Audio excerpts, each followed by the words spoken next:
Hello, bienvenue dans cette nouvelle vidéo où je vais te parler de comment gérer ton stress avant une compétition parce que c'est un sujet qui revient beaucoup, c'est toujours un problème récurrent en compétition. Donc aujourd'hui, je vais t'expliquer 3 choses que tu peux faire tout de suite pour gérer ton stress avant une compétition.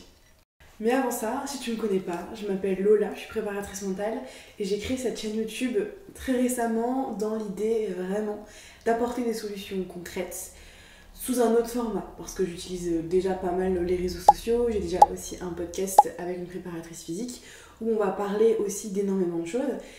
Mais cette chaîne est exclusivement réservée à des petites vidéos avec des petits conseils pratiques pour réussir à se sentir prêt avant une compétition. Donc, sans plus tarder, on va rentrer un peu dans le vif du sujet parce que je sais à quel point c'est frustrant de s'entraîner des jours entiers, des semaines entières, entraînement après entraînement, mois après mois, et arriver en compétition et pas se sentir prêt, se sentir stressé et ne pas réussir à performer parce qu'il y a du stress, il y a de l'angoisse ou il y a un doute qui arrive et qui freine tout. La vérité, c'est que j'ai connu ça aussi. Pendant 10 ans, j'ai pratiqué de l'aviron et pendant 10 ans, j'ai été plus ou moins stressée jusqu'au jour où je comprenne certains éléments que je vais te mettre en avant là dans cette vidéo. Pourtant, j'ai été double championne de France d'aviron, mais ça m'a pas empêché de stresser comme une malade. Au fur et à mesure du temps, j'ai compris qu'il y avait certaines choses qui me permettaient de mieux gérer mon stress. Mais au début, on nous l'apprend pas, c'est pas quelque chose qu'on parle forcément entre nous. Donc c'est pas très fluide, c'est pas instinctif. Donc je vais te présenter aujourd'hui les 3 choses que tu peux faire pour gérer un peu ton stress. La première chose, la plus simple, qui paraît évident, mais pourtant c'est pas ce qu'on fait le mieux, c'est bien s'entraîner à l'entraînement. Je m'explique. Souvent, on va s'entraîner pour s'entraîner, on va s'entraîner pour préparer sa compétition, mais pas exactement de la bonne manière. Si les jours, les entraînements qui précèdent ma compétition, je me suis bien entraînée, j'ai réussi à me sentir efficace, à me sentir vraiment bien à la fin de mon entraînement, je vais préparer ma compétition où je vais arriver en me sentant prête.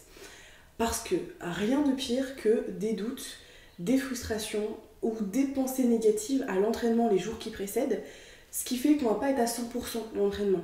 On va pas réussir à se donner à 100% parce que nos pensées vont être au-dessus de ce qu'on va réussir à faire. Donc le jour J, on va pas se sentir bien parce qu'on va se dire je me suis pas énormément entraînée cette semaine, j'avais beaucoup de doutes. Donc ça nous rassure pas sur le fait qu'on a des capacités.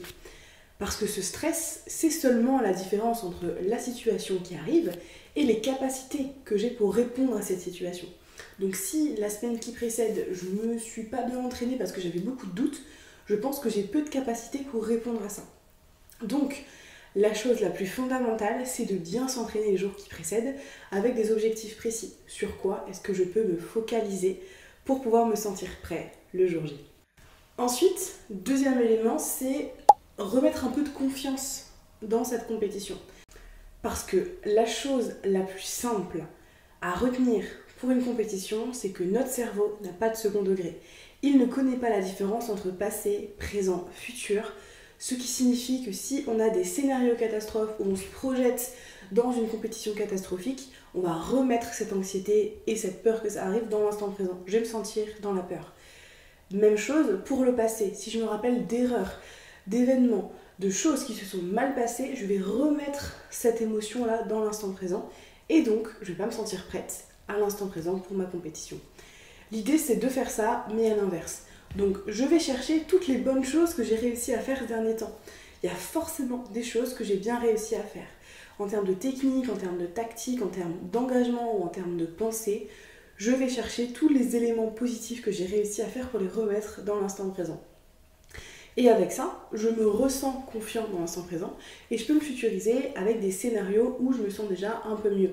Et c'est là où je peux anticiper certaines choses en fonction de mon sport. Si je peux anticiper des éléments, des techniques, des choses particulières ou pas, il y a forcément des éléments sur lesquels je peux un tout petit peu m'appuyer pour réussir à être efficace. L'idée de cette deuxième étape, c'est vraiment d'aller chercher dans son passé proche ou lointain pour le remettre dans ma conscience, dans l'instant présent.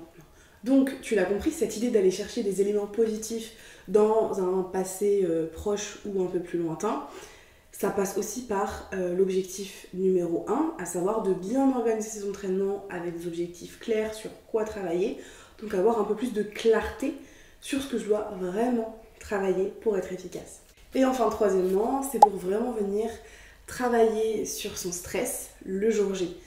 Parce que si en amont, je me suis bien entraînée, j'ai été efficace, j'ai cette sensation de vraiment avoir été au bout de mon entraînement, j'arrive le jour J en étant un peu plus confiante ou un peu plus confiant. J'ai un peu moins de doutes, un peu moins de freins. Si j'ai encore des doutes, je me rappelle des éléments positifs que j'ai réussi à faire, toute l'évolution, tous les apprentissages que j'ai réussi à aller chercher dans ces précédents jours ou des événements très positifs que j'ai eus il y a quelques mois, ça me redonne de la confiance.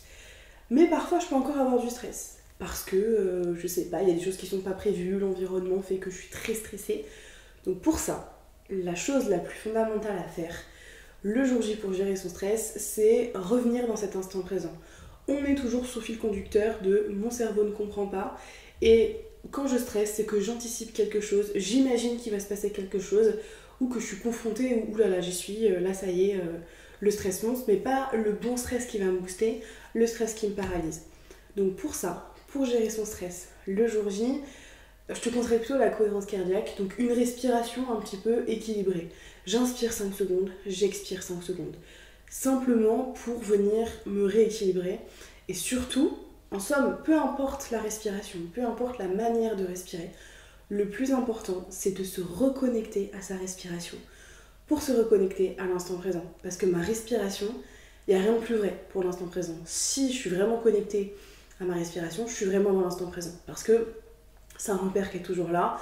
Et donc si je me reconcentre, je reviens dans l'instant présent et donc mes pensées s'éloignent. Le fil conducteur reste toujours mes pensées. Parce que mes pensées ont un impact sur mes émotions qui impactent ma performance. Si j'arrive à maîtriser mes pensées, je peux mieux maîtriser mes émotions. Et donc j'ai une performance qui est beaucoup plus proche de celle que je veux vraiment.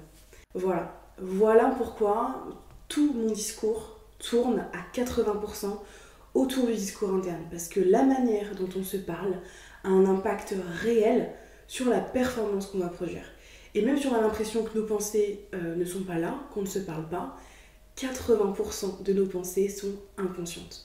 Et ça a vraiment un impact quand on comprend justement que beaucoup de choses au niveau inconscient vont impacter ses performances. Donc, si tu as des questions, il y a des choses qui ne sont pas claires, n'hésite pas à m'écrire directement en commentaire, à liker cette vidéo si ça t'a aidé. N'hésite pas, si tu as besoin de plus de précision sur un sport particulier, j'aimerais créer une mini-série en fonction des sports pour préparer un peu la compétition en fonction de chaque sport. Donc n'hésite pas à me dire si tu as un sport et un besoin particulier et je serai ravie de pouvoir te créer une vidéo en lien avec ça. En attendant, n'hésite pas à t'abonner, à me retrouver également sur Instagram et sur TikTok pour pouvoir partager vraiment d'autres astuces du quotidien. Je te souhaite vraiment une belle journée et je te dis à bientôt.